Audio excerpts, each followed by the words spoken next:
Senhor esteja convosco. Ele está no meio de nós. Proclamação do Evangelho de Jesus Cristo, segundo Mateus. Glória a vós, Senhor. Naquele tempo, disse Jesus aos seus discípulos esta parábola: O reino dos céus é como a história das 10 jovens que pegaram suas lâmpadas de óleo e saíram ao encontro do noivo. 5 delas eram imprevidentes e as outras 5 eram previdentes. As imprevidentes pegaram as suas lâmpadas, mas não levaram óleo consigo. As previdentes, porém, levaram vasilhas com óleo junto com as lâmpadas.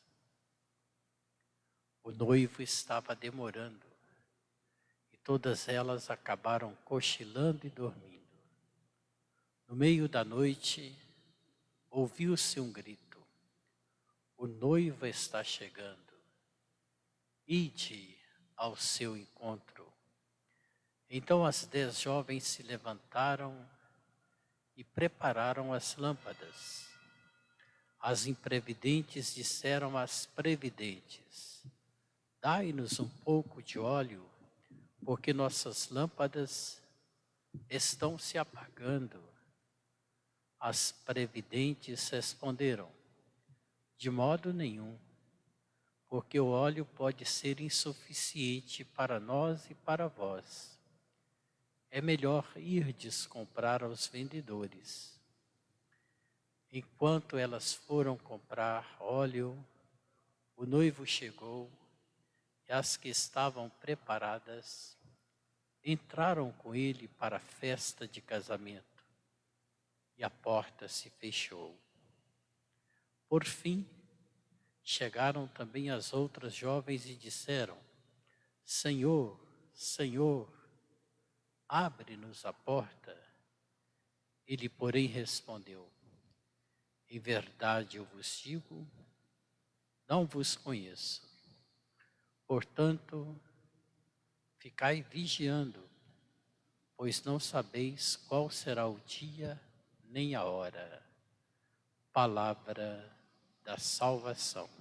Glória a vós, Senhor. Que as palavras do Evangelho perdoem nossos pecados. Amém. Amém. Queridos irmãos e irmãs, estamos vivendo o mês vocacional, nesta semana da vocação do fiel cristão leigo, leiga, com os carismas, dons, ministérios e toda a missão de fermentar o mundo com o Evangelho de Cristo. É a 21ª semana do tempo comum. A liturgia da palavra, nesses dias, vem trazendo-nos o tema da vigilância, a importância de ser vigilantes. Ainda ontem ouvíamos a passagem que dizia que a morte chega como um ladrão, sem avisar. Portanto, é preciso estar preparados. Dentro desta mesma temática da vigilância, hoje, as 10 jovens que aguardavam a chegada do noivo para a festa do casamento.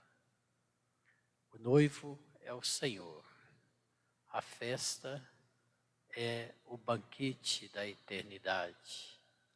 5 daquelas jovens eram previdentes, as outras 5 imprevidentes, conforme acabamos de ouvir.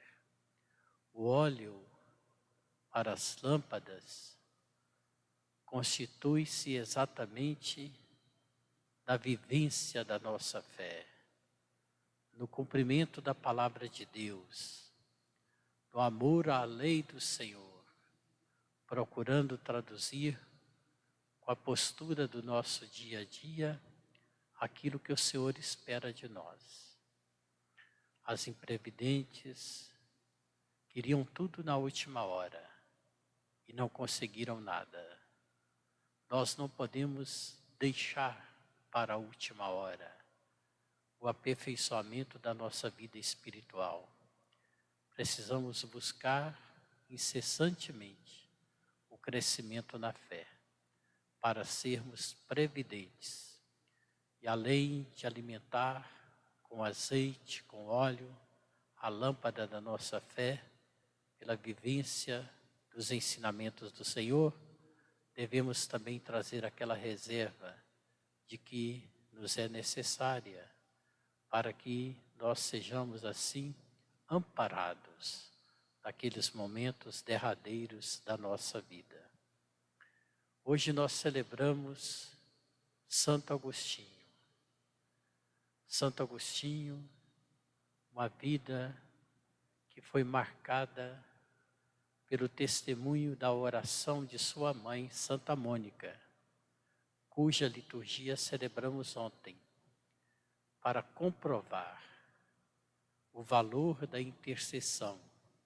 Jesus é o único intercessor, mas Ele aceita a nossa participação nesta intercessão que Ele realiza em nosso favor, junto a Deus Pai, pela obra do Espírito Santo.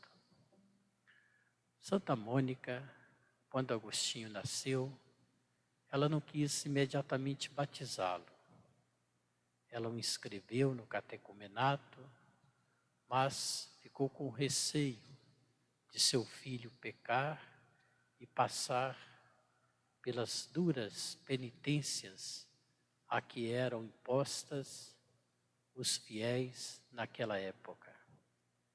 Não é na dinâmica celebrativa do sacramento da confissão que hoje nós vivenciamos, na consciência da gratuidade do perdão de Deus, tendo a penitência apenas como um gesto de gratidão, de consolidação do perdão que Deus nos concede.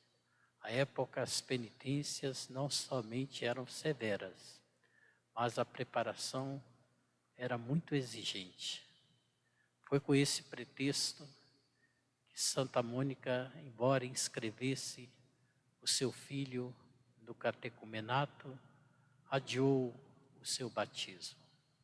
Só que Agostinho, dotado de uma brilhante inteligência, acabou buscando falsas doutrinas, caminhos equivocados, do ponto de vista também da sua conduta, do convívio, da sua experiência com a sua sexualidade, também não conseguiu a fidelidade.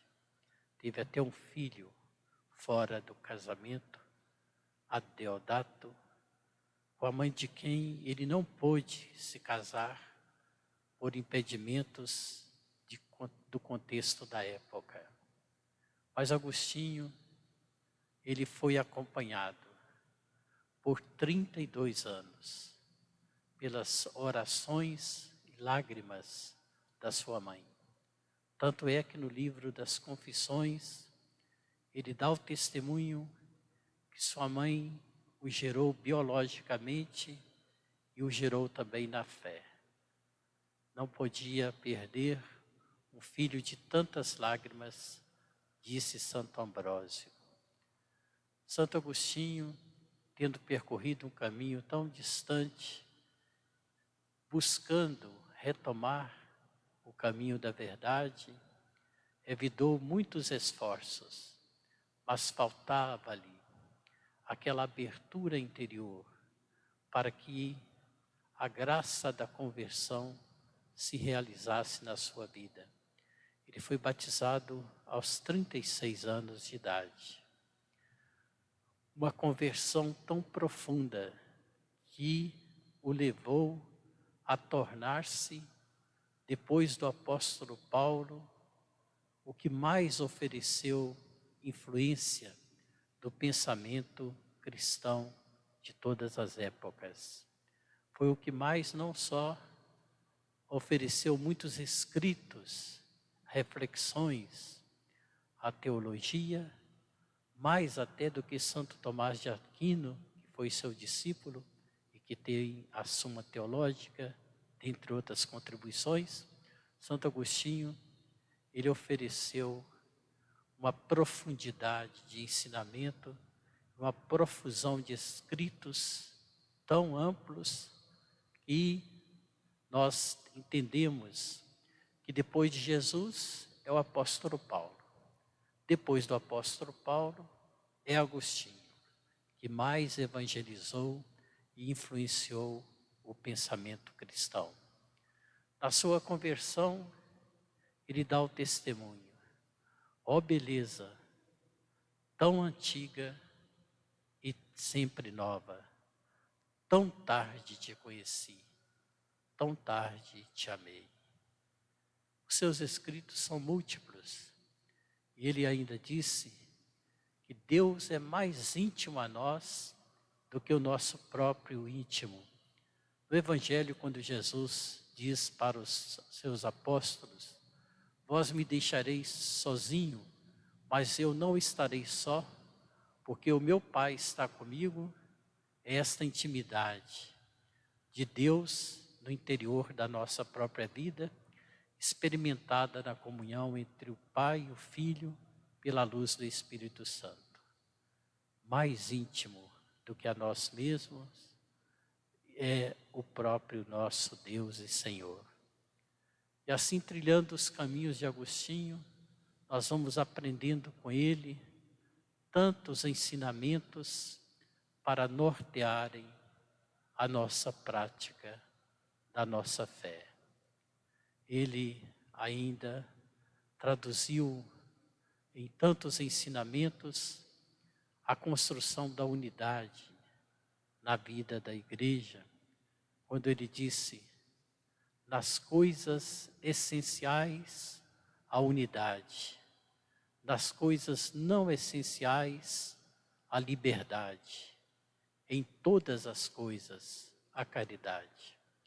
Que Santo Agostinho interceda em favor de todos nós, para amarmos o conhecimento da palavra de Deus e vivenciá-lo numa fé que ilumina todo o nosso ser. Louvado seja nosso Senhor Jesus Cristo. Para sempre seja louvado.